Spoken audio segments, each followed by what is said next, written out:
¿Alguna vez te has preguntado si Dios es bueno porque existe el mal? ¿O si es posible creer en Dios pero no en la iglesia? ¿O qué sentido tiene vivir la castidad? Esto es New Fire Presenta, el podcast católico en el que siempre encontrarás formación y respuestas a las preguntas que todos nos hacemos sobre la fe. Gracias por escucharnos y bienvenidos. Todos queremos tener éxito, pero pocos nos preguntamos si estamos persiguiendo el correcto, porque puedes lograr dinero, reconocimiento, estabilidad y aún así sentir que algo falta. El problema no es querer crecer ni aspirar a más. El problema es confundir el éxito del mundo con el éxito que realmente nos planifica. En el episodio de hoy vamos a hablar de eso, de las trampas del éxito, de cómo discernir si vas por un buen camino y de si es posible lograr grandes cosas sin perder lo más importante. Bienvenido, Padre Jorge, a este episodio de New Fire Presenta sobre el éxito. Gracias, Marita. Pues me encanta el tema porque se persigue toda la vida el ser humano, el corazón humano quiere el éxito, pero me parece que se persigue de modo inadecuado y todos podemos perseguirlo de modo inadecuado. Entonces me va a servir a mí también el que reflexionemos sobre este tema. Buenísimo, Padre. Pues quisiera comenzar diciendo que hoy en día la sociedad suele llamar una vida exitosa a tener dinero, fama, poder, ciertas comodidades, ¿no? Reconocimiento. Sin embargo, vemos en el Evangelio que Jesús se acercaba en su mayoría a personas que no tenían nada de eso, ¿no? ¿A qué tipo de éxito entonces nos invita realmente Dios? Yo me estaba poniendo a pensar, Mara, que en el Padre Nuestro casi que tendríamos todas las claves del éxito verdadero. El éxito verdadero toma en cuenta la definición de la persona, quién es el hombre. Y el hombre, la mujer, el hombre como género humano, pues es alguien destinado a la vida eterna, que tiene cuerpo y que tiene alma. Y la parte espiritual, ya hablaremos de ello, pero los grandes empresarios que podemos encontrar, por ejemplo, en los últimos 100 años, pues han tomado muy en cuenta esa parte espiritual, sabiendo que la felicidad pues no se puede adquirir sin tomar en cuenta eso. Entonces, lo que nos invita Jesús a considerar es la felicidad integral, o sea, el éxito integral, el éxito que no se queda solamente en lo externo, en lo que puede aplaudir este mundo, sino que lo que sobre todo aplaude Dios y que lo sentimos al final de cada noche cuando nos acostamos a dormir y escuchamos esos últimos 10 segundos antes de cerrar los ojos. ¿Hay un aplauso de Dios o estoy teniendo que basarme en el aplauso del mundo? Pero, Padre, por ejemplo, ese éxito mundano está mal en sí mismo, o sea, está mal aspirar a crecer profesionalmente o tener más ingresos o vivir con más comodidades o ser reconocido, digamos, en el campo en el que cada uno se desempeña. La respuesta siempre la vamos a encontrar en lo que lleva el corazón dentro, o sea, en el apego. Si yo quiero crecer algo, un proyecto, una empresa, porque quiero servir más y como consecuencia soy más reconocido o salgo más en las noticias o me condecoran en algún lugar y yo lo acepto con la humildad y la gratitud de que lo estoy logrando porque he sido un bendito, ¿no? Un bendecido con oportunidades, con talentos, con inteligencia, con salud, con educación, aquellos talentos que te fueron dados, pues aquí podríamos aplicar el de San Pablo. ¿Por qué te ufanas o por qué te crees como si no hubieses recibido? O sea, no, dice, ¿qué tienes que no hayas recibido? Y si lo has recibido, ¿por qué te ufanas como si no lo hubieses recibido? Entonces aquí entra pues el sentido de humildad y el sentido de no apegarse. Y entonces, ¿puedo hacer más dinero? Sí, haz más dinero. Pero para apegarte más a criaturas, no. ¿Quieres tener más éxito? Pero es por el éxito, para que se meta por ahí el orgullo y la soberbia y empiece yo a lo que los humanos hacemos cuando entra el orgullo y la soberbia, es aplastar a los que me rodean, a mofarse de ellos, a criticarlos porque no tienen el éxito que yo tengo, a pensar, por ejemplo, el pobre es pobre porque es tonto o pobre es porque es flojo, sin darme cuenta que muchas veces no es el caso. Entonces te fijas cómo volver al corazón y decir qué estás buscando y en quién te estás convirtiendo a la hora de ir avanzando más en tus éxitos. Padre, creo que responde un poco a la siguiente pregunta que tenía para usted, que era, pues, en qué momento esta búsqueda del éxito se puede desvirtuar, ¿no? Convertirse en ambición desordenada en lugar de un camino auténtico de santidad. Creo que acaba de mencionar un tema clave y es en el momento en el que hay apego, esa búsqueda del éxito puede desvirtuarse, pero ¿se le ocurre alguna otra cosa como que suceda en el camino y que lo pueda uno desviar de ese camino de santidad para que no se convierta en ambición desordenada? Sí, sí, me viene a la mente no solo el apego, sino cómo considero al hombre y mujer que me rodean. O sea, cómo trato, qué es la empresa para mí. Es un lugar nada más donde estamos enfocados en el éxito humano y en los rendimientos, digamos, económicos o no. ¿Cuál es la dignidad del trabajo? Entonces, si yo empiezo a utilizar a las personas como medios para alcanzar los fines materiales, pues ahí tiene que haber una corrección. Y eso vale también para los apostolados en la iglesia, ¿no? O los apostolados, las obras de ONG, todo este tipo de beneficencia y de servicio. ¿Cómo estoy tratando a la gente? Y si mis semejantes, que es donde se cuece todo, Mara, o sea, finalmente, ¿qué nos dice San Juan de la Cruz? Al atardecer de la vida nos examinarán en el amor. Entonces, si mi éxito me está llevando a atropellar a los demás, ya no es tan éxito. Padre, y pensando en empresarios, ¿no? Que hayan tenido mucho éxito y a la vez hayan construido, digamos, caminos de santidad, pensé en Enrique Shaw, este empresario argentino que está en proceso de canonización, y yo veo su vida y digo, o sea, es posible alcanzar grandes logros en el mundo sin que esto signifique alejarse de la santidad. ¿Qué cree usted que lo condujo a él o a personas como él a tener éxito en el mundo y también para el cielo? Pues precisamente que él decía que la empresa tiene que ser una comunidad de bien. Fíjate qué distinto, ¿no? Qué distinto la concepción de lo que es la empresa, porque fue un hombre, decía que la fábrica es una comunidad de vida. Entonces, cuando un hombre o una mujer tiene en cuenta todos los corazones que le rodean, las vidas que le rodean, los sueños de las personas que le rodean, pues obviamente que va a obrar de manera distinta, que va a ser de manera distinta, obviamente que su énfasis en cómo los tratas, cómo los consideras, de qué los haces partícipe, etcétera, va a cambiar mucho. ¿Qué lo hizo a él? Ser un hombre que ponía a la persona al centro, que esto era el famoso, se le llama, Mara, el personalismo de Juan Pablo II, la persona, la persona, la persona, y que uno de los mejores amigos de Juan Pablo II y que fue el portavoz de Juan Pablo II, Joaquín Navarro Valls, fue conocido como alguien que le aprendió y le aportó a Juan Pablo II ese personalismo, la persona que tienes enfrente. Este mesero no es un mesero, es una persona. El futbolista que voy a ver al estadio no es un futbolista, es una persona. El policía que está en la esquina guiando el tráfico no es un policía, es una persona. Y cuando nosotros podemos personalizar a la gente, entonces cambia muchísimo todo, muchísimo. Sí, esto que usted dice me hace pensar en eso que decía Santa Catarina de Siena, de si eres lo que estás llamado a ser, prenderás fuego al mundo entero, ¿no? Como que siento que al final el éxito es ser ese que Dios te pensó, ¿no? Y eso se logra amando bien en tu realidad concreta, ¿no? Como decían de Jesús, ¿no? Pasó haciendo el bien. Y creo que independientemente de si yo estoy llamada a ser empresaria exitosa, cantante famosa, madre de muchos hijos, una esposa maravillosa, no importa lo que sea o el ámbito en el que te desempeñes, el éxito verdadero se da en cuanto amamos, ¿no? Como que el resto, dinero, bienestar, comodidad, etcétera, es como consecuencia de eso.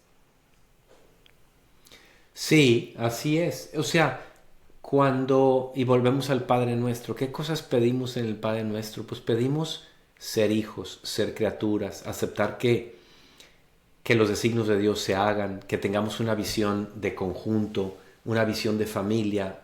Y luego, por supuesto, dame hoy el pan de cada día. Habla del trabajo, habla de la necesidad de ganarme lo que necesito para educación, vacaciones, salud, vivienda, etcétera.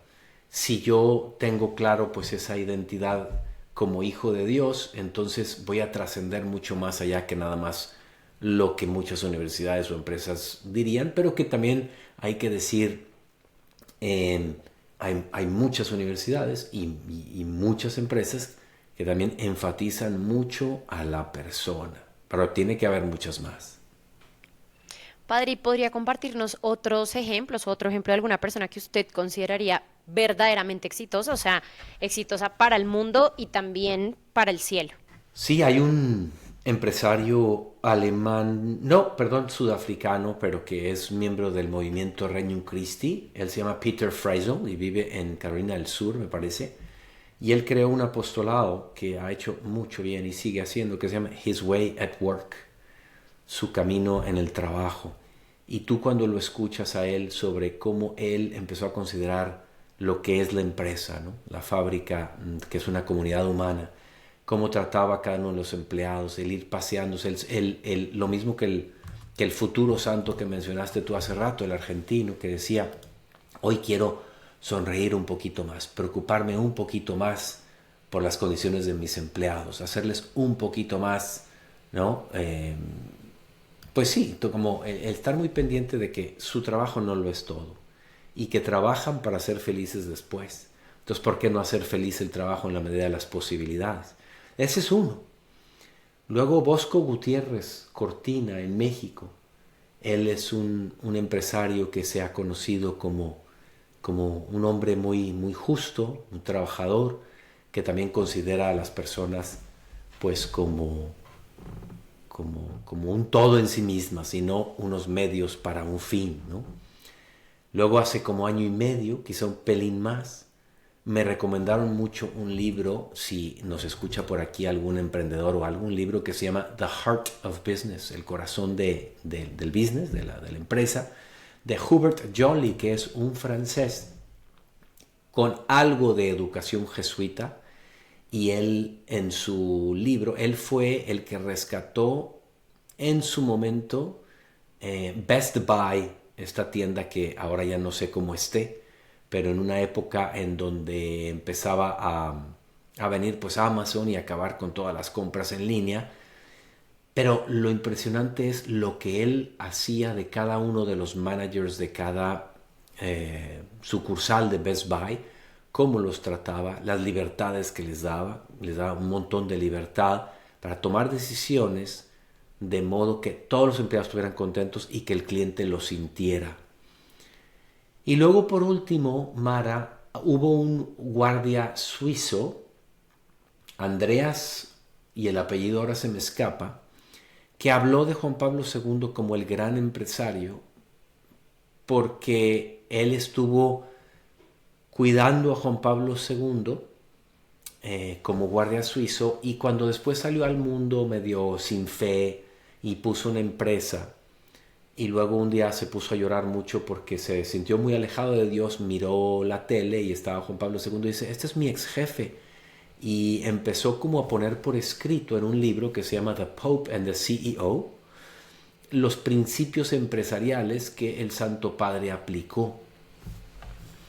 Entonces, pues yo diría que pongo al Papa como empresario porque manejó al Vaticano con muchos principios de este personalismo del que estábamos hablando.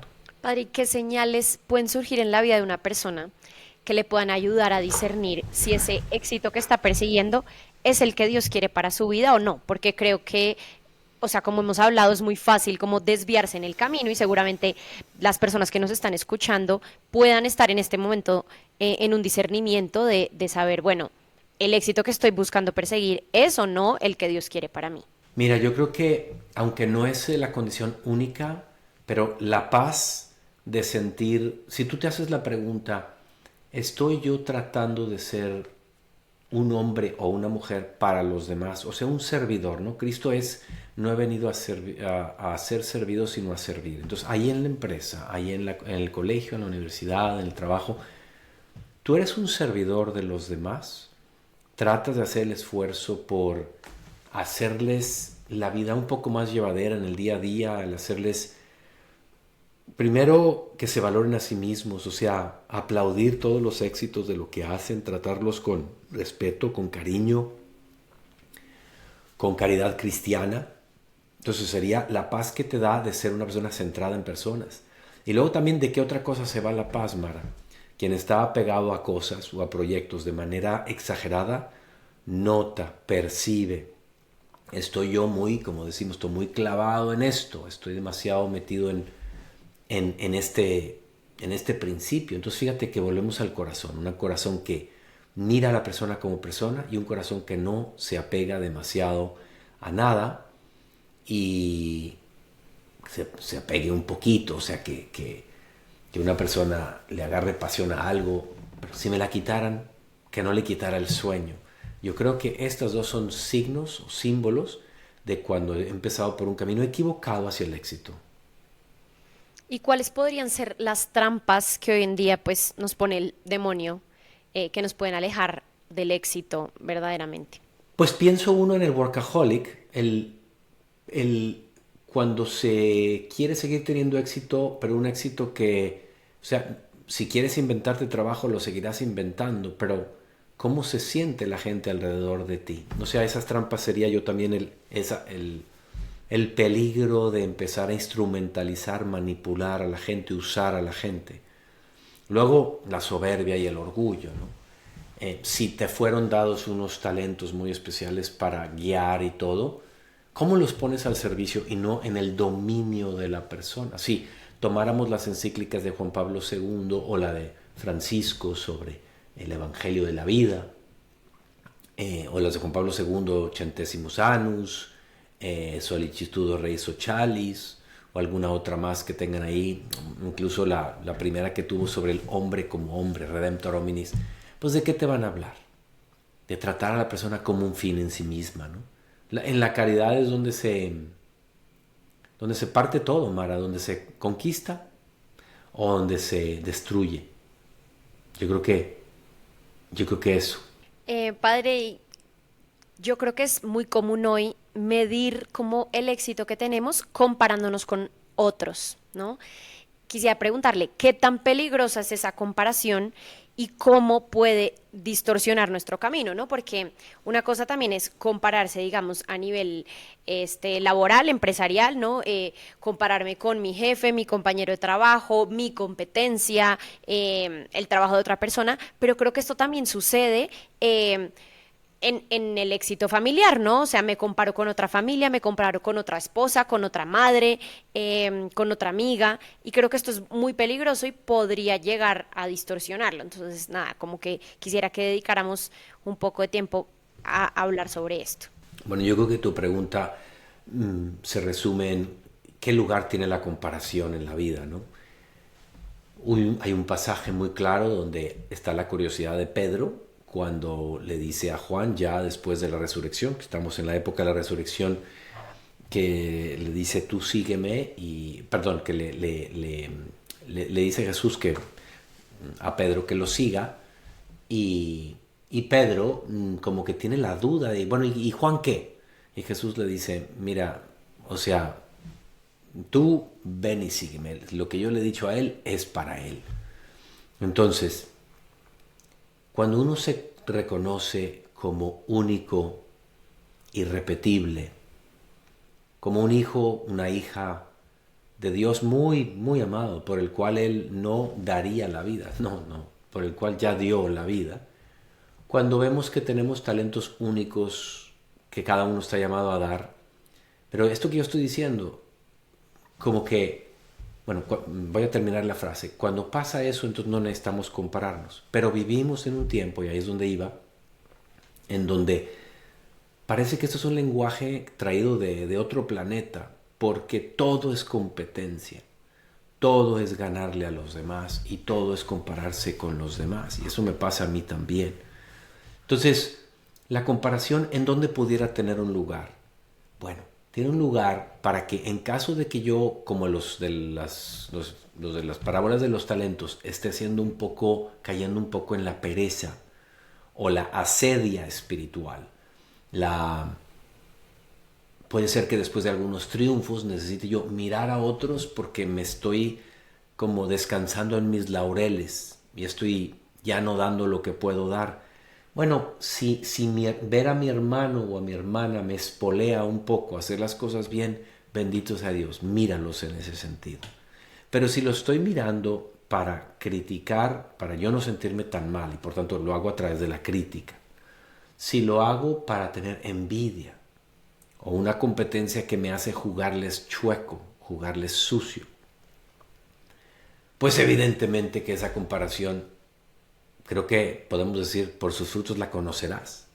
¿Qué frutos está dando la comparación? ¿Frutos de paz o frutos de zozobra? Porque me mete en vicios. Yo creo que eso sería, Mara. Sí, me encanta como como último tip para las personas que nos están escuchando, justo esto que usted acaba de decir, ¿no? Que la señal sea cómo están siendo los frutos, ¿no? Si los frutos de mi camino hacia el éxito están siendo frutos de amor, de paz, de unidad, ¿no? De Cristo, definitivamente estoy como que yendo en el camino correcto, ¿no? Porque es muy fácil desviarse, pero me encanta esto que usted dice de hacerse esa pregunta, bueno, ¿cómo están siendo los frutos de mi camino hacia el éxito? No sé si quiera algún otro así tip sencillo que le pueda ayudar a las personas como para medir hoy cómo está esa búsqueda del éxito, si está siendo libre y hacia el cielo o si por el contrario los puede estar esclavizando. Pues yo creería que el nivel de ego que yo encuentro en las cosas, que no es fácil de identificar, pero el previo comandante de las fuerzas de las comandantes de fuerzas militares americanas, el general Colin Powell, tiene un libro que me gustó mucho leer, que dice Lo que me funcionó a mí.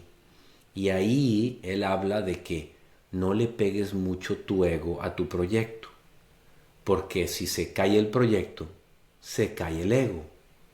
Entonces ahí él está hablando de un cierto desprendimiento, no utiliza la palabra detachment, ¿no? De modo que yo no soy mi proyecto. Es más fácil decirlo que hacerlo, porque aquello a lo que le dedicamos mucho tiempo, pues queremos tener la satisfacción de decir todo esto es fruto de mucho trabajo, de mucho sudor, de muchas lágrimas. Entonces obviamente pues hay un como estira y afloja entre la tendencia a apegarse a lo que uno hace y a ser completamente indiferente, que es muy difícil. Alguien diría, sí, qué fácil, ¿verdad? Pero sí, si no me importara la derrota, significaría que I don't care, ¿no? Que no me importa. Y lo que estamos diciendo no es que no duela una derrota, estamos diciendo que no te destruya. La desilusión en la vida por algún proyecto que se cae, pues yo creo que cae dentro de lo normal, ¿no? Jesús habrá sentido frustración y corregido la frustración de meterle muchas ganas a formar a sus apóstoles y en el tercer año seguir viendo que están buscando puestos, por ejemplo, ¿no? Con una impureza en el éxito de sus labores, ¿no? No estaban listos para la cruz, querían un triunfo demasiado humano. Y eso le habrá sido frustrante a él, porque pues diría, estoy perdiendo mi tiempo, no me hacen caso o no están entendiendo mi mensaje. Entonces yo diría que eso, Mara. Padre, y ya antes de despedirnos, ¿algún comentario adicional que quiera decir acerca de este tema del éxito y sus trampas para las personas que nos escuchen? Que seguramente habrá de todo, empresarios, empleados, madres, padres, en fin. Mara, yo creería que lo que puede purificarnos del éxito en el sentido humano será siempre la sabiduría que viene de la persona de Jesucristo, sea como sea que podamos adquirirla. Es decir, hay gente que lo obtiene yendo a adoración, hay gente que lo obtiene con un corazón dócil, que lee la palabra todos los días un poquito, hay gente que no podrá ir a adoración. La contemplación de nuestro gran modelo, que es Jesús. ¿Qué haría Jesús? pues tiene que ser el modo para llegar a eso, ¿no? Porque si no hacemos eso, estamos, perdóname, como el otro día, un presidente que dijo, yo no necesito una moral de fuera, yo tengo mi propia moral. Pues eso es muy peligroso porque nos convertimos como en dioses, ¿no? Así, de la misma manera, yo no puedo decir qué tipo de éxito es el verdadero. No, el éxito verdadero ya nos fue dado por el creador del universo. Entonces yo no me puedo fabricar otro éxito de otro modo. Entonces muy atento a los apegos y muy atento al modo de concebir y tratar a las personas, sabiendo que aunque el pecado de la falta de la caridad no es escandaloso hoy en día, lo escandaloso es el borracho y los vicios del sexto y noveno mandamientos, al final de cuentas la caridad es lo primero. Y ahí pues todos tenemos que hacer un examen de conciencia de cómo pensamos, hablamos y tratamos con los demás. Padre, pues muchísimas gracias por acompañarnos en este espacio. Gracias a todas las personas que nos están escuchando y nos vemos el próximo jueves en otro episodio de New Fire Presenta. Los invitamos a que compartan este episodio a todas las personas que creen que les puede ayudar y bueno, ayúdennos a que más personas puedan nutrirse y formarse con los recursos que ofrecemos entrando a benewfire.com. Gracias, Mara, y gracias a todos nuestros amigos que siempre nos acompañan aquí en New Fire. Chao, Padre, que esté muy bien. Si te gustó este episodio, no olvides compartirlo. Recuerda prender la campanita para que no te pierdas ninguno de los episodios de New Fire Presenta y síguenos para más recursos formativos en benewfire.com y en Instagram como @benewfire.